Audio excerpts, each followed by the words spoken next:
Station बिल्कुल भूला हुआ सा था। ये एक ऐसा स्थान था जहां समय ने मानो ठहराव ले लिया था। धूल भरी पटरियां दूर तक जाती हुई मानो किसी अनजानी मंजिल की ओर इशारा कर रही हो। प्लेटफार्म की दरारों से घास फूस उग आई थी जो इस जगह की वीरानी को और भी गहरा बना रही थी। यह मजबूर नगर था, एक ऐसा स्टेशन जहां से ट्रेन गुजरती तो थी पर रुकती कभी नहीं थी। यहाँ की खामोशी में एक अजीब सा सन्नाटा था। यहाँ के लोगों में कहानियां मशहूर थीं। वे कहते थे कि इस स्टेशन पर कुछ अनहोनी घट चुकी थी। वो कहते थे कि यहाँ भूत रहता है, एक ऐसा भूत जो रात के अंधेरे में प्रकट होता है। कई साल पहले यहाँ ट्रेनें रुकती थी। यह स्टेशन कभी बहुत व्यस्त हुआ करता था। लोग आते जाते थे, फिर कस्बा उजड़ गया।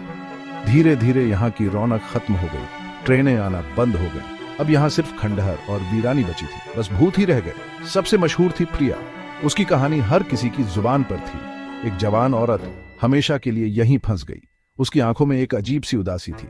कहते हैं वो आधी रात को दिखाई देती है। उसकी शैडो प्लेटफार्म पर घूमती रहती है, एक उदास सी शैडो, कुछ खोया हुआ ढूंढती हुई। उसकी तलाश कभी खत्म नहीं होती। अंधेरे के बाद कोई भी स्टेशन पर रुकने की हिम्मत नहीं करता था। हर कोई इस जगह से दूर भागता था। प्रिया के भूत का डर सबको दूर रखता था।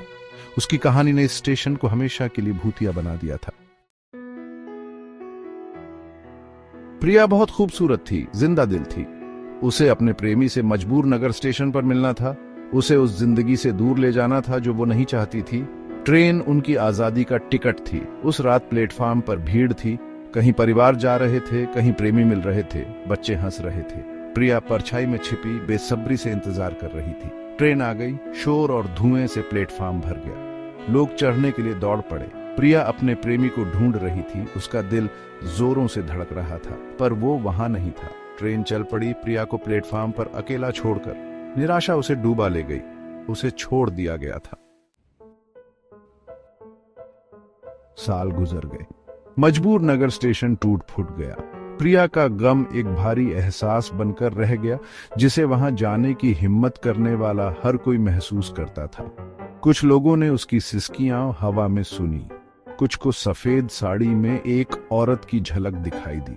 कहानियां फैलती रहीं, हर कहानी पिछली से ज्यादा डरावनी। स्टेशन मास्टर बूढ़ा और थक्का हुआ सच्चाई जानता था। उसने प्रिया को कई बार देखा था। उसका गम एक ठोस चीज की तरह था, हवा में एक ठंडी हवा का झोंका। उसने यात्रियों को जाने की चेतावनी दी। अंधेरे के बाद मत रुकना, वो कहता था। उसकी आवाज उम्र के साथ कर्कश हो गई थी। इस स्टेशन पर बस उदासी है। रमेश, एक जवान गार्ड, कहानियों पर हंसता था। वह हमेशा अपने दोस्तों के साथ मजाक करता था और भूतों की कहानियों को महज एक अफवाह मानता था। उसे भूतों पर विश्वास नहीं था। वह कहता था कि ये सब मन का वहम है और कुछ नहीं। उसने मजबूर नगर में रात की शिफ्ट ली, दूसरों को गलत साबित करने के लिए बेताब। रात शांत थी। स्टेशन पर कोई हलचल नहीं थी, सिर्फ सन्नाटा पसरा हुआ था। टूटी खिड़कियों से हवा के सीटी बजाने के सिवा कोई आवाज नहीं थी। हर तरफ अजीब सा सन्नाटा था जो रमेश को थोड़ा असहज कर रहा था। रमेश अपने छोटे से ऑफिस में बैठा था। बोरियत छाने लगी थी। उसने सोचा कि शायद कुछ पढ़ ले या रेडियो सुन ले, लेकिन कुछ भी करने का मन नहीं हो रहा था। अचानक उसे ठंड लगने लगी। उसने ऊपर देखा और उसे महसूस हुआ कि कुछ अजीब हो रहा है। प्लेटफॉर्म के आखिर में एक सफेद साड़ी में एक औरत खड़ी थी। वह स्थिर खड़ी थी, जैसे किसी का इंतजार कर रही हो। उसका चेहरा पीला था, उसकी आंखें गहरी उदासी से भरी थीं। रमेश जम गया।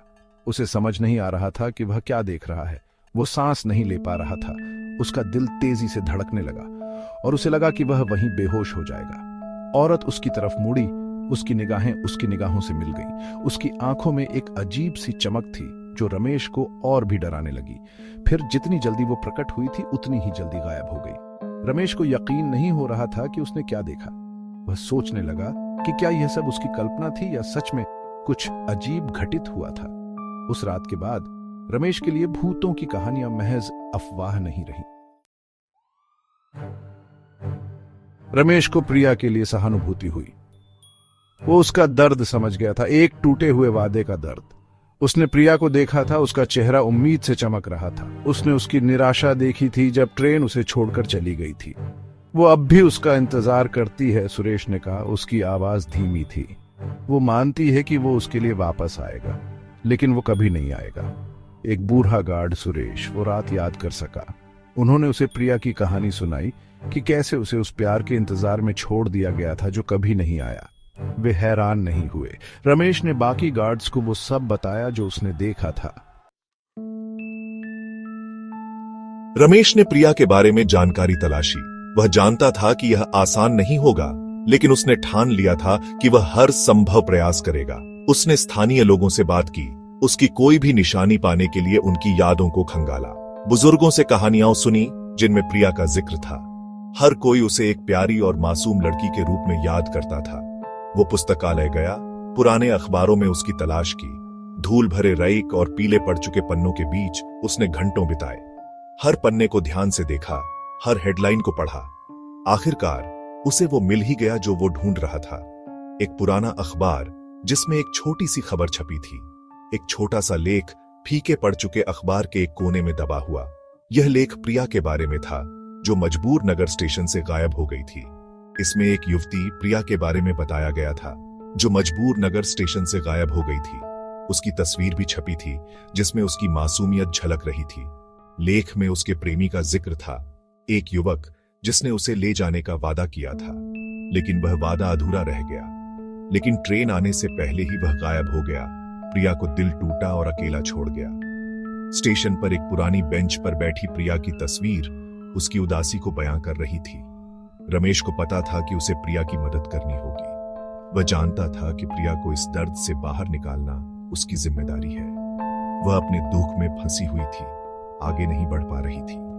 उसकी आंखों में एक गहरी उदासी थी, जो उसके दिल के दर्द को बयां कर रही थी। उसे शांति हटाने का कोई रास्ता खोजना था। रमेश ने ठान लिया कि वह प्रिया को इस दुख से बाहर निकालेगा, चाहे इसके लिए उसे कितनी भी मेहनत क्यों न करनी पड़े। वह जानता था कि सच्चाई की तलाश में उसे कई चुनौतियों का सामना करना पड़ेगा, लेकिन वह हार मानने वालों में से नहीं था। रमेश के दिमाग में एक विचार आया। वह प्रिया को एक पत्र लिखेगा, जिसमें समझाएगा कि उसका प्रेमी चला गया है, कि वह कभी वापस नहीं आएगा। वह पत्र प्लेटफॉर्म पर छोड़ देगा, उम्मीद है कि वह उसे ढूंढ लेगी। उसने अपने दिल की सारी बात पत्र में लिख डाली, सांत्वना और समझ के शब्द लिखे। उसने उससे कहा कि जाने देना ठीक है, कि वह शांति पाने की हकदार है। उस रात रमेश ने पत्र को प्लेटफॉर्म पर रख दिया, उस पर एक पत्थर रख दिया। वह भारी मन से स्टेशन से चला गया, अनिश्चित कि उसकी योजना काम करेगी या नहीं। अगली सुबह रमेश प्लेटफॉर्म पर लौटा। पत्र चला गया था। उसने प्रिया के किसी भी निशान की तलाश की, लेकिन प्लेटफॉर्म खाली था।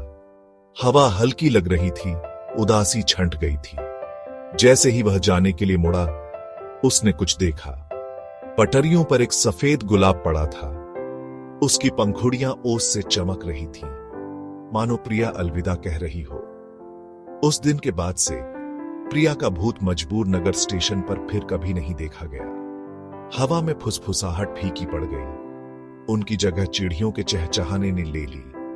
स्टेशन वीरान ही रहा, लेकिन दमनकारी उदासी चली गई।